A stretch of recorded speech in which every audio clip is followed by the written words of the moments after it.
नमस्ते, अभिवादन आपका इनोसेंट इन्वेस्टर के इस नए वीडियो में। दोस्तों, बाजार क्या मस्त क्लोजिंग है 18,250 के ऊपर। थोड़ा डिप हमने ली थी, लेकिन उस डिप से हम रिकवरी दिखा करके एक बढ़िया वाली कैंडल बना करके क्लोज दिए हैं। तो बाजार को थम्स अप। चलिए कैंडल्स पे चलते हैं। 3 मिनट की कैंडल लगा रहा हूँ। यहाँ पर 2 निशान लगाऊंगा, एक यहाँ पर, जस्ट यहाँ पर। ये लेवल रेजिस्टेंस का था, ये लेवल सपोर्ट का था। ठीक है, ये रेजिस्टेंस, ये सपोर्ट। और देखिए बाजार ने ऑलमोस्ट 80-85% सम्मान दिया लेवल्स को, रेजिस्टेंस एंड सपोर्ट को सम्मान दी बाजार। वीकली एक्सपायरी का मज़ा ले रही थी बाजार। ऊपर खुलती है, नीचे आती है, ऊपर खुलती है, नीचे आती है, फिर नीचे से ऊपर जाती है, फिर ऊपर से नीचे, फिर नीचे से ऊपर। देख रहे हैं ना क्या हो रहा है। टिपिकल एक्सपायरी दिन का एक्सपीरियंस हम सबको मिला, एंजॉय किया होगा आप सभी ने, मज़ा आया होगा। 3 मिनट की कैंडल बाई साइड का ट्रेड था। फ्यूचर्स में टारगेट हिट, ऑप्शंस में स्टॉप लॉस हिट। ऑप्शंस में हम कॉस्ट पे एग्जिट कर सकते थे, लेकिन कुछ चीज़ें ऑन पेपर ही अच्छी लगती हैं। कैसे, मैं आपको समझाता हूँ। 3 मिनट की कैंडल मैंने लगाई है ऑप्शन में, और यहाँ पर 300 की कॉल, 18,300 की कॉल हमने खरीदी थी। आप 18,250 खरीद सकते थे, 18,350 की भी खरीद सकते थे, कोई दिक्कत नहीं।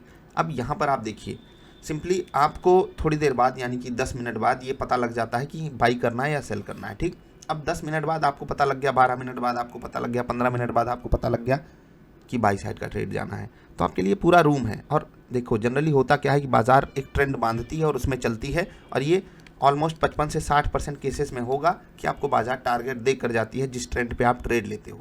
ठीक है, अगेन द ट्रेंड भी आपको ट्रेड मिल सकते हैं। कैसे मिल जाते हैं? कॉन्ट्रा ट्रेड लेकर के। खैर, इतना बड़ा मोमेंटम आया।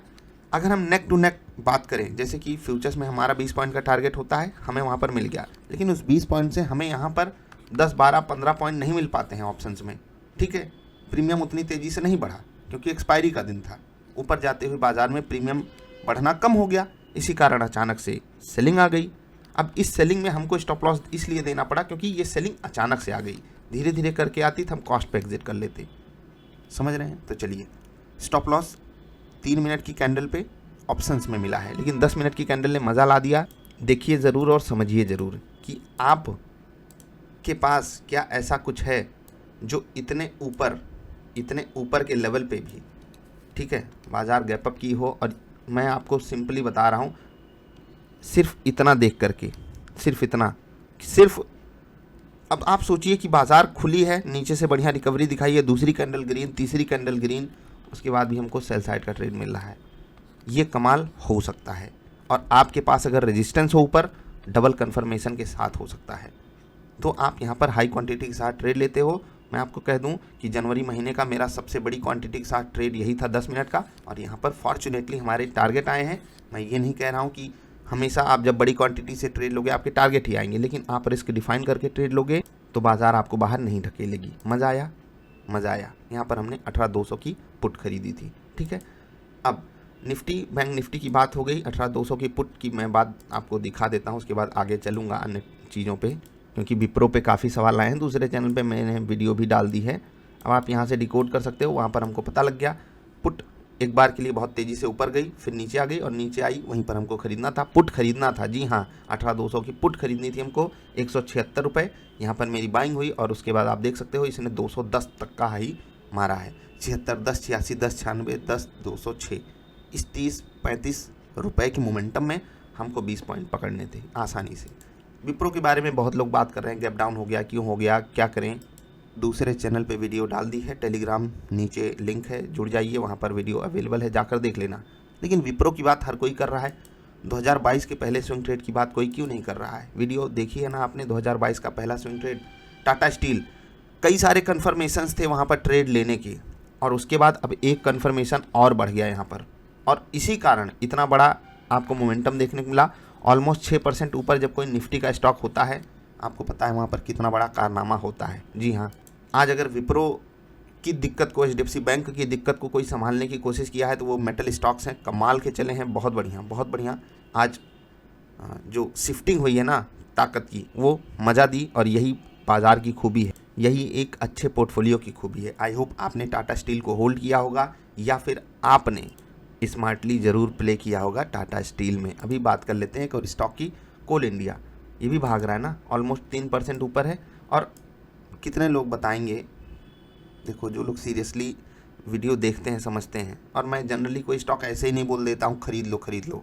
इंट्राडे स्टॉक देना वो अलग काम है, लेकिन स्विंग ट्रेडिंग के लिए मैं बहुत सोच समझ के स्टॉक्स बताता हूँ। और यही स्टॉक जब बहुत सही लेवल पे अवेलेबल था, मैंने आपको कहा था हर गिरावट में आपको एक्यूमुलेट करना है, और इस गिरावट में हम पार्टिसिपेट करके एक्यूमुलेट कर सकते थे। उसके बाद देखिए 145 से 165, 20 रुपये ऊपर, ऑलमोस्ट 10% ऊपर, with limited down side risk.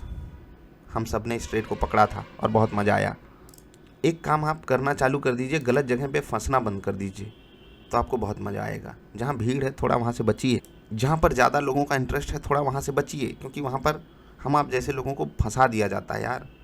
हम आप सबके लिए कोई खड़ा नहीं, हम आप सबको सब ट्रैप करने के लिए खड़े हैं। बैंक निफ्टी, उम्मीद मेरी यही थी कि 39,000 पार होगा, लेकिन बैंक निफ्टी ने धोखा देने की कोशिश की, खासकर HDFC बैंक के कारण 0.25% गिरा, तकलीफ दी इसने। कोटक बैंक, इंडसइंड बैंक, ये सब गिर रहे थे और इस कारण बैंक निफ्टी संभल नहीं पाई।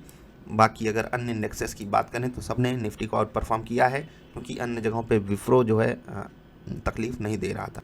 निफ्टी को विप्रो काफ़ी तकलीफ दे रहा था। जिंदाल स्टील यहाँ पर बढ़िया चला, टाटा स्टील निफ्टी 50 में, निफ्टी मिड कैप में आप देखेंगे तो आपका ट्रेंड बढ़िया चला, टाटा पावर बढ़िया चले, बढ़िया है। हर जगह एक लीडर थे जिन्होंने बाज़ार को संभालने की कोशिश की। बैंक निफ्टी में बजाज फाइनेंस ने कोशिश की, लेकिन कुछ कर नहीं पाए वो। आज के दिन का चार्ट बहुत गजब प्लॉटिंग किया है अपनी। अगर आप देखोगे तो निफ्टी खुलती है, डर के साथ लोगों में माहौल बनता है, उसके बाद डर अचानक से ख़त्म हो जाता है, क्योंकि निफ्टी में जब वोलेटिलिटी बढ़ती है तो डर बढ़ जाता है। लेकिन उसके बाद अंततः हुआ क्या है कि बाज़ार और इसमें डर का जो माहौल था ऑलमोस्ट ख़त्म हो गया, और ये काफ़ी अच्छी बात लग रही है। काफ़ी दिनों से ये चीज़ें हमारे फेवर में ही जा रही हैं कि जो बाज़ार की क्लोजिंग है वो ट्रेडर्स में कॉन्फिडेंस भर के हो रही है।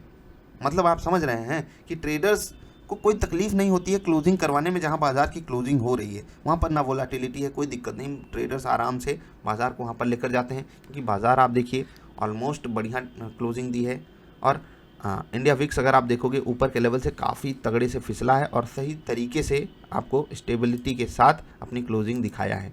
तो ओवरऑल बढ़िया दिन था बाज़ार के लिए। इंडेक्सेस की बात करेंगे तो वही बात आएगी सामने कि जो मिड कैप स्टॉक्स हैं आज उन्होंने आउट परफॉर्म किया है। इंडिया विक्स फिर से 0.3% गिरा है। ओवरऑल सिनारियो में बाज़ार के लिए दिन अच्छा था। अभी कल के लिए कुछ इंपॉर्टेंट मुद्दे रहेंगे टेक्निकल चार्ट्स पे जो हमें जानने ज़रूरी हैं, मैं उनका जिक्र ज़रूर करना चाहूँगा।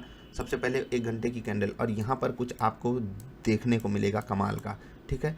थोड़ा पीछे जब आप जाओगे, थोड़ा पीछे जब आप जाओगे आपको पता है कि ये एक इम्पॉर्टेंट रेजिस्टेंस के रूप में जो लेवल था वहाँ पर हमको लाकर खड़ा किया है, ठीक है। ये इम्पॉर्टेंट रेजिस्टेंस था कौन सा, जहाँ बाज़ार अभी खड़ी है 18,260 से 18,320, ये लेवल थे।